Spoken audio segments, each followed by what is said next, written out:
Offensive Player of the Year when Richmond won their first Atlantic 10 title in 2002. Jill Murphy-Myers spearheaded an era of excellence for Spider Field Hockey as both a student athlete and later as a coach. As a senior captain, she helped the 2002 team reel off a program record 14 consecutive wins. That team went 17-7 and unbeaten 6-0 in the Atlantic 10. She set a single-season assist record with 19, a mark that still stands to this day. And she left as the program's career assist leader, and she's still second on that list. Jill was named Atlantic 10 All-Tournament Team, All-State, All-South Senior, All-Star. And then following her playing days, she stayed here at Richmond and became an assistant coach to head coach Ann Bradley's staff and helped the Spiders to 3 more Atlantic 10 championships from 2003 to 2005.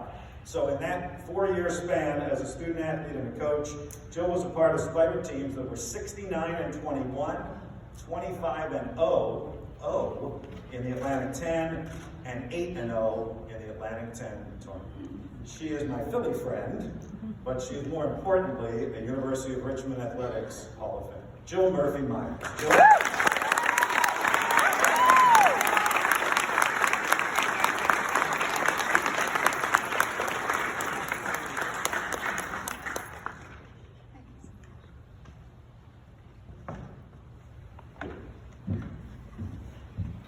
You saw my speech, and I think you made that comment, and you know me too well. I have 2 fears in life, aliens and podiums. So,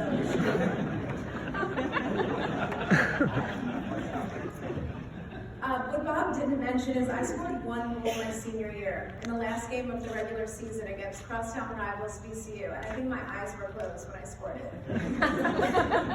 It deflected off the post, hit my stick, and went in, and I didn't even know what happened. But I won't lie, as much as I cherished that moment, it felt so strange for me. I was never a goal scorer. It just wasn't a strength. Since I picked up a stick, I thrived in a 2v1, finding the open player and setting up others to score. So the fact that the Hall of Fame committee has chosen me tonight to be in this position and to have staffs that aren't as flashy, but knowing my main goal was always to be the ultimate team player, it's just an amazing feeling, and I'm so appreciative. Thank you so much to also put me in a position to set another record for longest Hall of Fame speech ever given. I'm hopefully kidding, but I think Bob probably brought a cane to pull me off because he knows how us Philly people can talk. My biggest strength I've touched on was passing the ball and setting others up to shine. And therefore, when I think of what to say tonight, the only thing I could possibly do is to mention the people that have put me in this position and who've made a difference in my life. So bear with me here.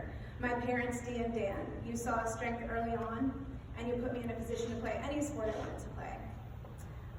It's a very fine line to be present, but also be hands-off. And you did that so beautifully, and I'm finding out as a parent how tricky that can be. You taught me to take responsibility for my ability. And you should be so, so proud of that. It's just a really difficult thing to do. You fostered a joy in a child that led to a lifelong love of sports. And for that, I'm so, so grateful. Sports are what fulfill me, they make me happy. And that's because of you both. So I'm so grateful for that. And unlike my manner right now that seems very emotional, you also taught me that there is the gift of humor. And that no matter what situation, whether it's a game or a day in life that doesn't go your way, that at least can be partially remedied by a good laugh. My sister Jody, who also played field hockey at U of R, is the most competitive person I know. Most people think she's older than me, definitely because of maturity, but also because of the many accomplishments she has under her belt at such a young age. I vividly remember the day that she showed her competitiveness. I was 9, she was 6, we were playing down the street, and she said a bad word. So, the kid I dropped everything and started running home to tell on her. I looked to my right and she was keeping up with me, literally running with me. And I'm like, what are you doing? Like, I'm supposed to be telling you. I'm supposed to be telling you. And she said, I'll never forget it, she said, I'm going to race you home so I can tell Mom of myself and get in less trouble. And she did. I can't imagine my mom like in the kitchen and girls are bursting through the door. She said help. I said help. We have gone one-on-one against each other our whole lives, and that has not always been easy. But in recent years, we've taken different paths, and I know it's our competitiveness that has laid the foundation for our success. And I'm so thankful for that, and you, 12s for life. Brett, you've been my biggest fan and #1 supporter in all of my field hockey endeavors since I met you sophomore year at U of R. You may not know that Brett has volunteered as ball boy at our A10 championship game, crept around in a Spider-Man costume on senior day. You proposed to me after a tailgate against William Mary when I was coaching and how to have a backup plan in case we lost, because he knew not to propose then. Not that day. You sat through many post-game X's and O's sessions with Ange, Walt, and I think sometimes he even deferred to you before me. To choose me is to choose field hockey, and thankfully you've never looked back. Your loyalty is unwavering, and it's what I cherish most. Life has required us to be the ultimate teammates, #9 and #12, and I'm so lucky I'm yours. Hayden and Brody, and my youngest, who is with us here, you know that your mom is so happy about this award, right? But also know that my biggest accomplishment that I've ever gotten, and the best award I've ever received, is to be your mom. You three are the best things that's ever happened to me. So Ange is not here, she's coaching an ACC game tomorrow in Louisville, but I do want to mention that my potential would have never been tapped into if it wasn't for her, both as a player and a coach. There's no way I'd be standing here, and the dynasty that is Richmond field hockey would not have possibly begun. We were like a lock and key, she and I. I learned the hard way that she didn't like mayonnaise, and she's going to learn right now that every time she asked me if I made that recruit call, I said yes, and then hung up the phone and made that recruit call. I hated recruit calls. The sign of a great coach is someone who has the ability to get the most out of the players, but I was so fortunate because I got to coach alongside of her, and she got the most out of me as a person as well. She's one of my dearest friends, and one of my proudest moments was watching her win a national championship. I'm fortunate that some of my teammates and former players are here. Whit, you were one of the toughest, fastest, stealthiest players I've ever played with, and your impact on Richmond field hockey was so huge. But what I'm most impressed with is how you choose to live your life every day, with a gratitude and love that sets a beautiful example. Always a couple rows behind me as a coach were the freshmen, because that's where they sat on the bus, and I just always remember Aaron and Tara laughing and joking, and secretly thinking, gosh, I can't wait until I'm not their coach anymore so we can become friends. And we've become lifelong friends through weddings and bridal showers, baby showers. Colleen's wedding is 182 days, I'm not counting, but we have made memories to last a lifetime, and I treasure you both. I'm talking very fast because I know I'm very aware of my time limit, but just bear with me as I have 2 more people to thank here, and they played possibly the most direct role on me being here tonight. Kathy, you drove that silver bullet minivan our freshman year and immediately took on the role as mom. You were incredibly more mature than the rest of us. You would often raise your eyebrows at our antics. You kept our heads on straight. And we gave you a hard time, and you were a good sport about it. And I'll never forget after a game, my mom said, you just wait, Kathy's going to become one of your best friends. And my mom should have probably moonlighted as a fortune teller, because here we are, and that you are. In field hockey, if you know the game at all, or at least if you know football, I'll give you this analogy.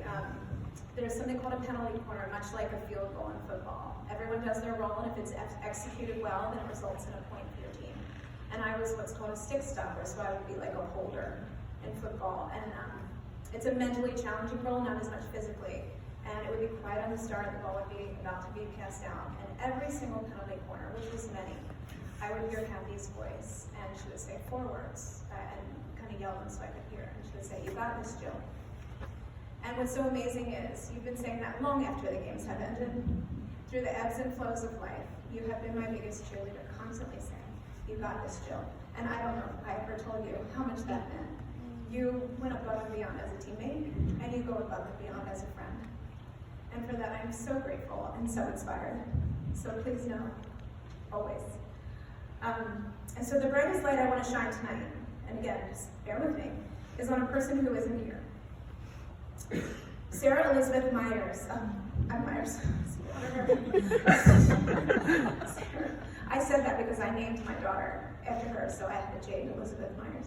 Sarah Elizabeth Adams, number 14, my college roommate of 3 years, my co-captain, a best friend who sometimes felt more like a sister, and a leader in the truest form. She was confident, approachable, and self-aware. A good listener who formed special relationships with everyone she met, unabashedly self-deprecating, hilarious, and full of life. When Sarah was around, memories were made, and gosh, she was a good athlete. A powerhouse with the ball, explosive speed, and tenacious defense defined her in the midfield. She was the hitter on those penalty corners. So where I was stick-stopping the ball for her and earning that assist, the hitter has to come through and score that goal. And she scored 15 of those goals, 8 of which were on penalty corners. I literally wouldn't be here and have those assist records that I do without her. We lost her tragically almost exactly 6 years ago in a car accident while she was serving on a mission in Africa. And before she left on that mission, a journalist asked her, "What is your legacy in one sentence?" And she took a few days, thought about it, and answered with 5 words: everyday love, changing everyday lives. So I've chosen to spend my life honoring her legacy in the best way I can. She's directly responsible for me standing here, and even though she can't be here tonight, she's with me every single day, encouraging me to live my life with the same everyday love and gratitude that she did. Love that transcended field hockey fields and was felt across oceans. I've learned the hard way that we never know how many days we have left. Thank you so much to Spider Athletics for giving me this opportunity to shine a spotlight on those I love and tell them how much they mean to me. Had it not been for Spider Athletics, I wouldn't have met my husband, my coach, my teammates and players who are lifelong friends. I'm so grateful. This award is just the icing on that cake. Thank you so much. And the Spiders play for Richmond.